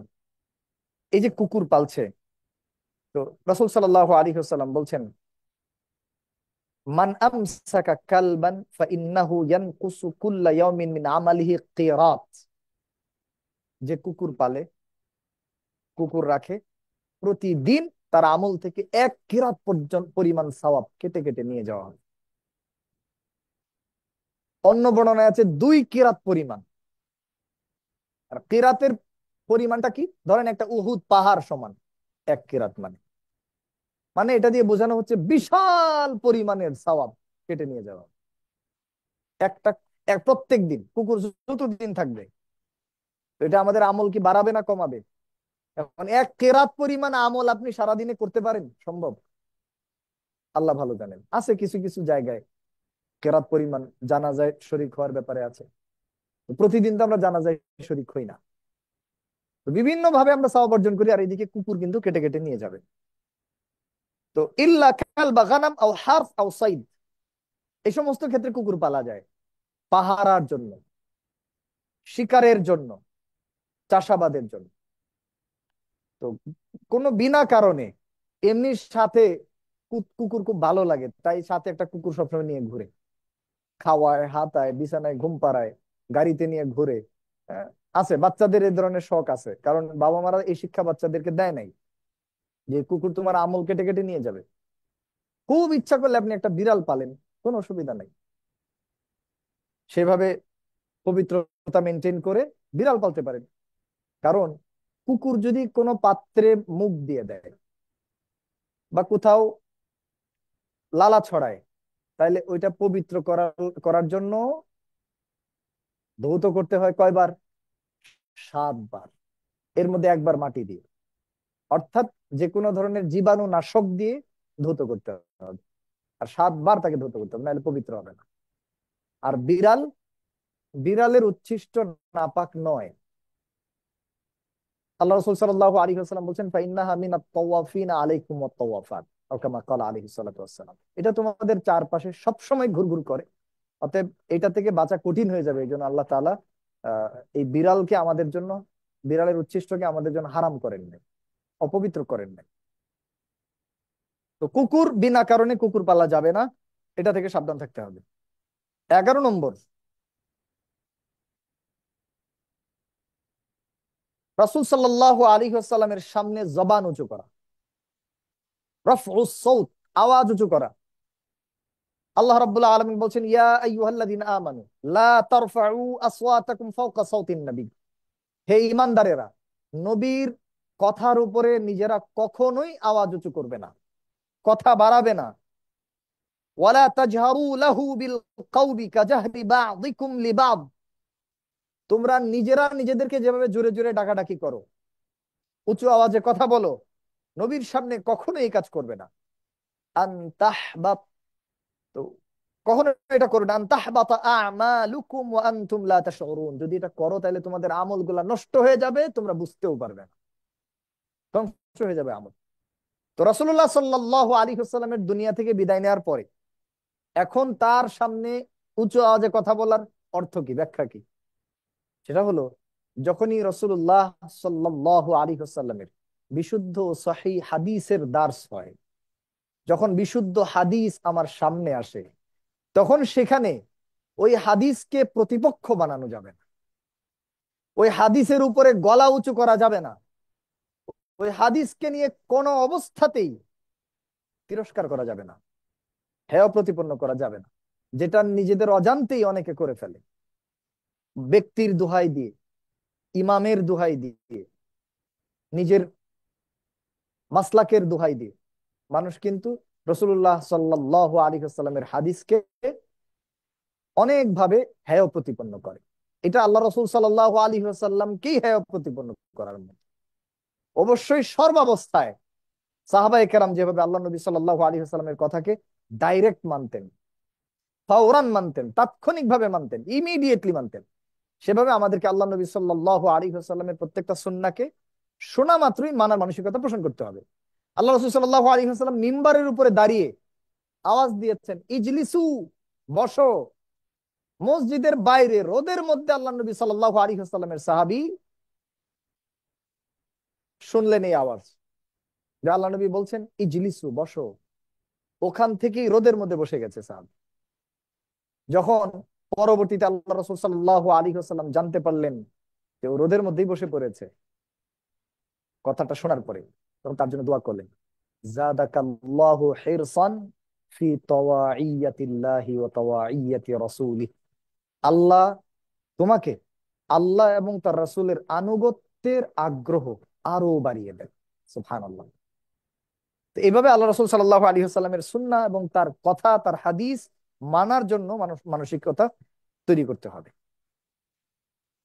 এরপরে মিথ্যা কথা এবং মিথ্যা সাক্ষী, মিথ্যা আমল, এগুলো আমাদের আমল নষ্ট করতে পারে। যেমন সিয়াম, সিয়াম অবস্থায় যদি কেউ মিথ্যা বলে, মিথ্যা সাক্ষী দেয়, মিথ্যার উপরে প্রতিষ্ঠিত কাজে অংশগ্রহণ করে, তাহলে তার সিয়াম ভঙ্গ হয়ে যাবে, সিয়াম সিয়াম কোনো কাজে আসবে না। আল্লাহ রাসূল সাল্লাল্লাহু আলাইহি ওয়াসাল্লাম বলছেন, মাল্লাম ইয়াদা কাওলা যুর ওয়াল আমালা বিহি ফালাইসা লিল্লাহি হাজাতান ফি আন ইয়াদা তাআমাহু ওয়া শারাবা। যেই ব্যক্তি মিথ্যা কথা ত্যাগ করবে না এবং মিথ্যার উপরে প্রতিষ্ঠিত আমল করা ত্যাগ করবে না, সারা দিন উপবাস থাকার মধ্যে আল্লাহ তাআলার কোনো বেনিফিট নাই, ফায়দা নাই। অর্থাৎ সে সিয়ামের প্রকৃত ফায়দা হাসিল করতে পারবে না। মদ্যপান, শুরবুল খামার, মান শারিবাল খামরা লাম তুকবাল লাহু সালাতু 40 সাবাহা ফা ইন তাবা তাবাল্লাহু আলাইহি। রাসূল সাল্লাল্লাহু আলাইহি ওয়াসাল্লাম বলছেন, কেউ যদি নেশাকারক দ্রব্য সেবন করে, সেটা মদ হতে পারে, সেটা সিগারেট হতে পারে, সেটা যে কোনো ধরনের নেশাকারক দ্রব্য হতে পারে, সেটা করলে 40 দিনের সালাত তারও কবুল হবে না।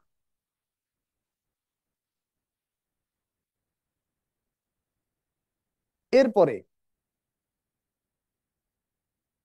নারীদের ক্ষেত্রে সুগন্ধি ব্যবহার করে মসজিদে গমনকারিনী নারী, তারও ইবাদত কবুল হবে না, সালাত কবুল হবে না। রাসূল সাল্লাল্লাহু আলাইহি ওয়াসাল্লাম বলছেন, লা তুকবালু সালাতুন লিইমরাআতিন তাতাতায়্যাবু লিহাদাল মাসজিদি হাত্তা তারজিআ ফাতাগসিলা গাসলাহা মিনাল জানাবাহ গুসলাহা মিনাল জানাবাহ। কোন নারী যদি সুগন্ধি মেখে মসজিদে যায়, তারও ইবাদত কবুল, তার সালাত কবুল হবে না যতক্ষণ না বাড়িতে ফিরে এসে ফরজ গোসলের মতো গোসল করে, ততক্ষণ পর্যন্ত তার সালাত কবুল হবে না।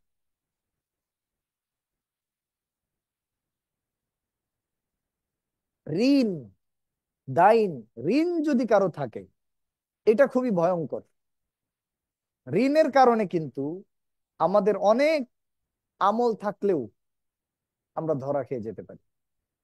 সেজন্য এই ঋণের ফাঁদ বন্ধ করতে হবে জীবনে। রাসূল সাল্লাল্লাহু আলাইহি ওয়াসাল্লাম বলছেন, মান মাতা ওয়া আলাইহি দিনার আও দিরহাম কুদিয়া মিন হাসানাতিহি লাইসা লাইসা লাইসা সাম্মা দিনারুন ওয়ালা দিরহাম। কারো উপরে যদি ঋণ থাকে, কিয়ামতের দিন কি করা হবে? তার হাসানাত, সওয়াব গুলো থেকে নিয়ে পরিশোধ করা হবে। কারণ লাইসা সাম্মা দিনার ওয়ালা দিরহাম, ওইখানে তো দিনার দিরহামের অস্তিত্ব নাই। সুতরাং তার আমল থেকে নিয়ে নিয়ে তার ঋণ পরিশোধ করা হবে। তাই রাতের বেলায় ঘুমানোর আগে অথবা সর্বাবস্থায় আপনার উপরে যদি কারো ঋণ থেকে থাকে, এটাকে খাতায় নোট ডাউন করুন, ডায়েরিতে লিখে রাখুন। একজন, দুইজন, পরিবারের ঘনিষ্ঠ জনদের সাথে শেয়ার করুন, যদি আমি মারা যাই আমার এই ঋণ যেন অবশ্যই পরিশোধ হয়। কারণ আপনার আমার কোনো গ্যারান্টি নাই কখন চলে যাব।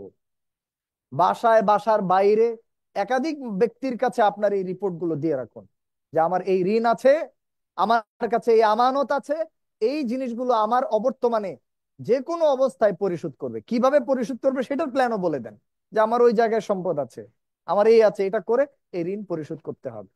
আর যথাসম্ভব খুচরা ঋণ কখনো রাখবেন না, যেগুলো পরিশোধ করা হবে না, পরে ভুলে যাবেন। দোকানদারের কাছে বাকি খাবেন না। ছোট ছোট যারা মানে জায়গায়, বিভিন্ন জায়গায়, ছোট ছোট জায়গায় আমরা খরচ করি, এসব জায়গা থেকে কখনো বাকি নিবেন না। অনেক সময় হাতে টাকা নাই, আহ, বাসায় গিয়ে টাকা এনে ঘুমানোর আগে দিয়ে যাবেন, চেষ্টা করবেন। যে কোনো জায়গায় এই ধরনের ক্ষেত্রে চেষ্টা করবেন কিভাবে ঋণ মুক্ত থাকা যায়। যদি একান্ত অপারগ হয়ে যান, তাহলে অন্তত ওখানে এটা বলেন যে এটাই যদি আমার শেষ দেখা হয়, আমি যদি মারা যাই, তাহলে কি আপনার আমার উপরে দাবি থাকবে? যদি বলেন না, ইনশাল্লাহ দাবি থাকবে না, যদি মনে করেন অন্তর থেকে বলেছে, তাইলে অন্তত কিছুটা নির্ভর থাকেন। সুযোগ যদি পান পরিশোধ করবেন, না পেলে আলহামদুলিল্লাহ, আল্লাহ তাআলা হয়তো আপনাকে ক্ষমা করবেন। এই ধরনের বিষয়গুলোই মূলত আমাদেরকে আহ সতর্ক সাবধান থাকতে হবে। বিশেষ করে কুফর, শিরক, বিদআত, কুফর, শিরক, বিদআত, এই সমস্ত বিষয় আমাদেরকে আমাদের অজান্তেই ভয়ঙ্কর ক্ষতির মুখোমুখি করতে পারে। এরপরে আমলের মধ্য থেকে সলাৎ নিয়মিত সময় মতো আদায় করতে হবে এবং রাসূলুল্লাহ সাল্লাল্লাহু আলাইহি ওয়াসাল্লামের সুন্নাহ মানার ক্ষেত্রে আমাদেরকে সতর্ক সাবধান থাকতে হবে। আল্লাহ তাআলা আমাদের আমলগুলোকে কবুল করেন এবং কিয়ামত পর্যন্ত যেন আমাদের প্রজন্ম বিশুদ্ধ দ্বীনের উপরে অটুট থাকতে পারে, আল্লাহ তাআলা সেই তৌফিক দান করেন। আমরা যেন আমাদের জীবনের বাকি দিনগুলোকে কাজে লাগাতে পারি, আল্লাহ তাআলা তৌফিক দান করেন। আমাদের হারিয়ে যাওয়ার সময়গুলোর জন্য যে আক্ষেপ আমাদের রয়েছে, আল্লাহ রাব্বুল আলামিন সেই আক্ষেপ কবুল করে আমাদের গুনাহগুলাকে নেকিতে পরিণত করে দেন। আমাদের সন্তানাদিদেরকে আল্লাহ রাব্বুল আলামিন দ্বীনের উপরে প্রতিষ্ঠিত করে, তাদেরকে দ্বীনের জ্ঞান অর্জন করবার তৌফিক দান করে। আমিন। ওয়া আখিরু দাওয়ানা আনিল হামদুলিল্লাহি রাব্বিল আলামিন। সুবহান